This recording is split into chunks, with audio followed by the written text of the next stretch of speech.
The iPhone 16 is coming, and here are 5 reasons you don't want to buy it. Hello and welcome to the All Future Podcast. Glad you guys are here. Glad you guys are here to discuss technology with us. And I'm going to lead this one off with this, is that I appreciate the subscribing. I appreciate it a lot. And because I appreciate you guys, I got to be honest. We are not going to follow our own advice in this video. We are absolutely going to buy these iPhones. But as we established many times on this podcast, we're dummies.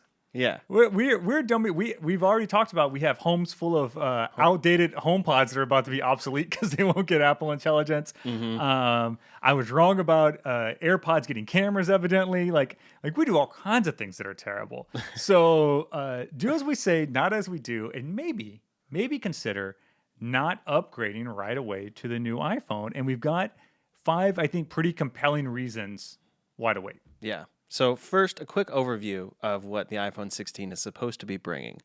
One, it's the next generation, probably going to have better chips, all that stuff that we're used to seeing, which should enable some better Apple Intelligence features. But it's also going to have an action button, and it's set to launch in sometime in 2024. By the way, the action button it already has, so it's an additional button. I think a shutter button is the rumor. Action button V2, I guess, or something, yeah. So, and it does sound kind of cool. Like it might be in a landscape form, so it feels like a camera, and you can half press for focus. That kind of stuff feels like a camera. The size of the Pro is going to increase reportedly up to 6.3 inches, and then the Pro Max up to 6.9 inches. The normal iPhone 16s will stay about the same size, but they will have some minor design tweaks that will distinguish them. And one of those, I think, is going to be putting the cameras back in line because of spatial photos. So that's going to be a big part of these phones. But basically, the first big reason why this upgrade, even though all these features sound pretty cool, won't be worth it is because the Apple Intelligence is a huge part of this, and it might not be coming really in much of the life cycle of this phone. Yeah, that's the big thing, right? If you're upgrading this to the 16 specifically for Apple Intelligence, this is the first big thing you need to consider. So first of all, Apple Intelligence is going to work on a 15 Pro. So if you're a 15 Pro user, well, you're already good, right? If you're not a 15 Pro user and you want to get a cheaper phone that will still run Apple Intelligence, you can get a 15 Pro, which is going to go down in price significantly once the 16 is out. Yeah. And then to your point about the kind of life cycle of this phone. So in general, I don't recommend people buy phones past March or April, maybe. You know, I'm like, at this point, it's better to wait for the new one than pull the trigger on whatever's out there now. And we already pretty solid information that a lot of the Apple Intelligent features are not going to be available until 2025. We don't know exactly when that is. Maybe it's January 1st, right? I suspect not. I suspect it's going to be a slower road out. A lot longer, yeah. Exactly. March. And we just saw that they have, in some of the beta code, it's this idea of signing up for a wait list for Apple Intelligence features. So maybe that's going to be a thing. We don't really know exactly how that's going to play out. Yeah. But I guess what we can know for sure is that this phone is already going to be not brand new by the time all these features are here. Apple's already told us that these things are not going to be all available at launch. Yeah. So if that's your number one thing, maybe worth waiting. Yeah. I probably, if you're an iPhone 15 Pro user right now, not really going to be worth it. But yeah, you're going to be a lot of the cycle of you having that phone right before they turn over to the 17 is going to be waiting on these features. And then these features will probably be here when they get to the iPhone 17, which is supposed to be a huge redesign of this phone, kind of taking out of the design language from the new iPad Pro, which is the thinnest device ever. And apparently this is now going to be starting a trend of Apple going with thinnest devices ever with the iPhone 17. So it's going to be like kind of that big refresh. I think it may not be super accurate, but it feels like every 7 years or so, or 7 generations of a product, Apple is like, all right, this is the one, this is the time we have to relaunch it. Could line up with, the regeneration of bodies every 7 years, Hey, Apple conspiracy up there. I like it. They're trying to align with how our minds work, I guess. But aside from that, yeah, it seems like this is like kind of the iPhone X moment but 7 years later, the iPhone 17. I was thinking of the 7-year itch thing, how people want to get a divorce every 7 years. Oh, So yeah. you don't want to get a divorce from your phone if it turns up brand new, I Mm-hmm. guess. So yeah, major redesign probably coming with the iPhone 17. And if you're one of those people that love to have a new iPhone because it feels new and different, you should wait. You absolutely wait for 17. Yeah. We know almost exactly what the 16 is going to look like. The dummy models are already out there. You can order a dummy model for yourself right now off of like Temu or AliExpress or whatever, right? If you really want to get one and see how it feels. So, and it's, I mean, whatever, bigger screen, new button. For the most part, this is the same iPhone. Yeah. I think the kind of, to a layperson, they'll be like, oh, this is the same that this iPhone has looked for a while. So just, it doesn't have that excitement or that wow factor. And the benefit now, if you wait that extra time, and if you are on, say, that 2-year upgrade life cycle, right? And maybe you're thinking about waiting for that 3rd year to hit the 17, is that you're going to be good for a while. If it's a big refresh, it's going to feel like your phone has not been left behind by everyone else. And there's been a few times where that's happened for Apple. I would say when they got rid of the home button, immediately, if one of your buddies has a home button on their phone, you're like, Yeah. dude, what is this? And that was the 10, right? Yeah, yep, that was the 10 Yeah. when it swapped over there. So that was a big deal, I think. And then a little more recently, not as extreme, but getting rid of the notch. Like if you pick up an iPhone, it has the notch, you instantly are like, oh, this is an old thing because it doesn't have the pill at the top. So if you need Dynamic Island. Dynamic Island, guys. I don't want to. Apologies to Apple for calling it a pill.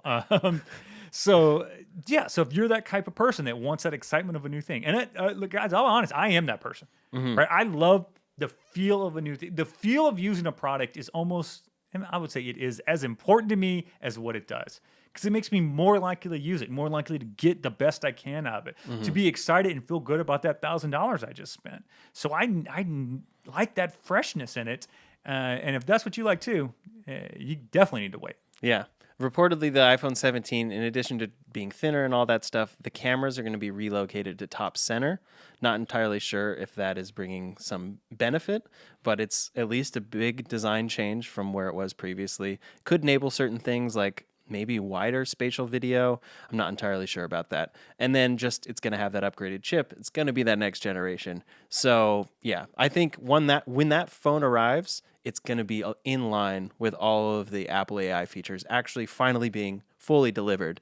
Maybe still being called a beta at that point, but there won't be any wait list, hopefully, and there won't be any of more waiting. So it's going to make a lot of sense for people. Definitely. And speaking of the cameras, the spatial video and photos, right? That if you have a Pro now, you already have, and that these new phones will get too.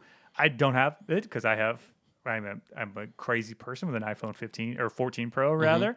I don't have spatial video. I never think, oh, I wish I had spatial video. Yeah. Like it does. And so like where that's at right now, it's not like I don't feel like I'm missing out on anything yet.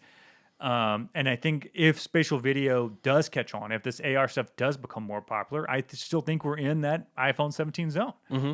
Definitely. You can already do it on 15 Pro, and then you can do it you will be able to do it on the 16. But I will say that's really a feature that only matters if you have an Apple Vision, I think, or if you're seeing, because where else are you seeing spatial video?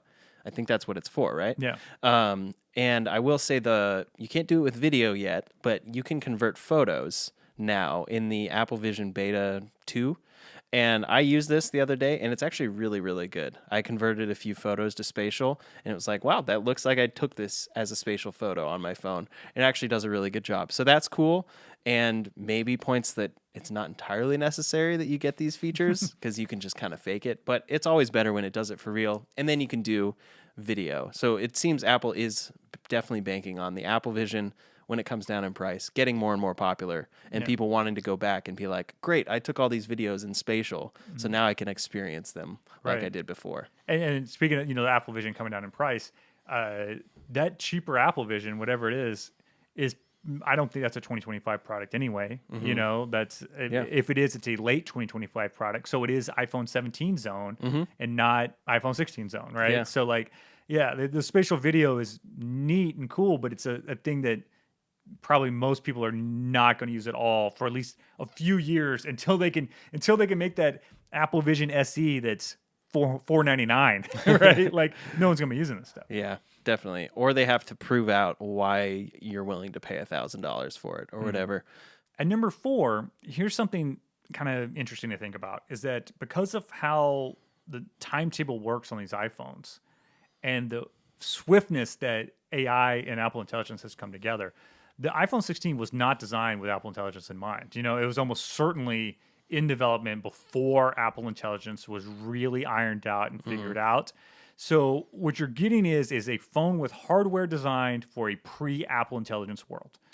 And who knows what that means? And we talked about this when we talked about delays on MacBook refreshes and delays on the redesign for the Apple Watch, and that one of the reasons was maybe because those products weren't really set up for AI yet, and Apple kind of like put out the alert through the company, and they said, "Hey, pause what you're doing, rethink your thing for AI and what that means."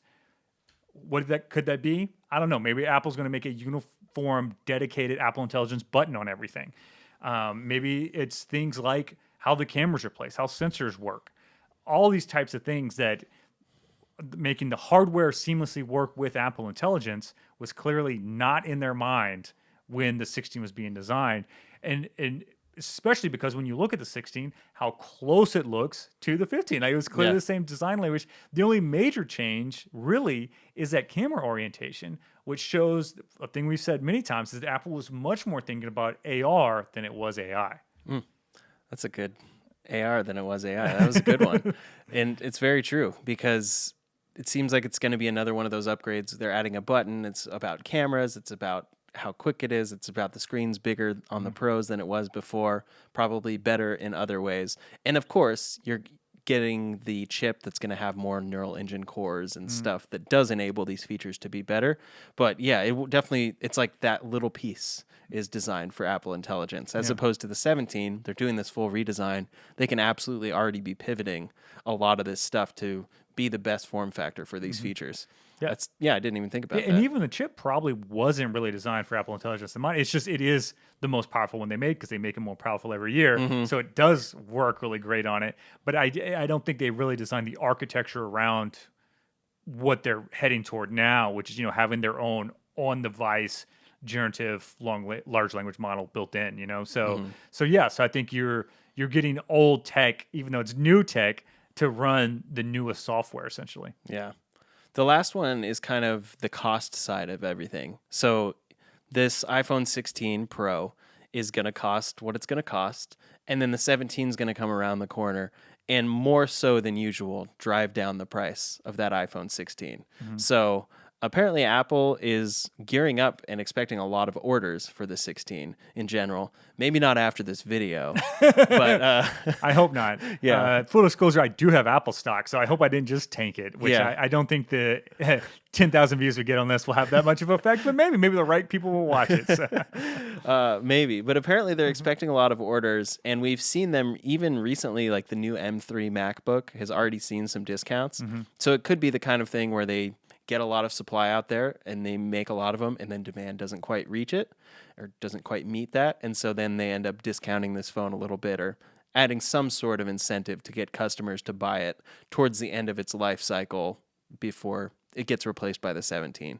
So that's just another reason to consider. You could get a better deal on it if you wait, or it's just going to depreciate faster than other phones if a full big redesign is right around the corner. It absolutely will. And you've seen this every time they've done major redesigns. The secondary market for that previous design language iPhone crashes pretty significantly because so many people do want to show that they have the newest thing. And it's going to be real easy to tell the difference between a 17 and a 16, especially if they do something extreme like move that camera position, things like that.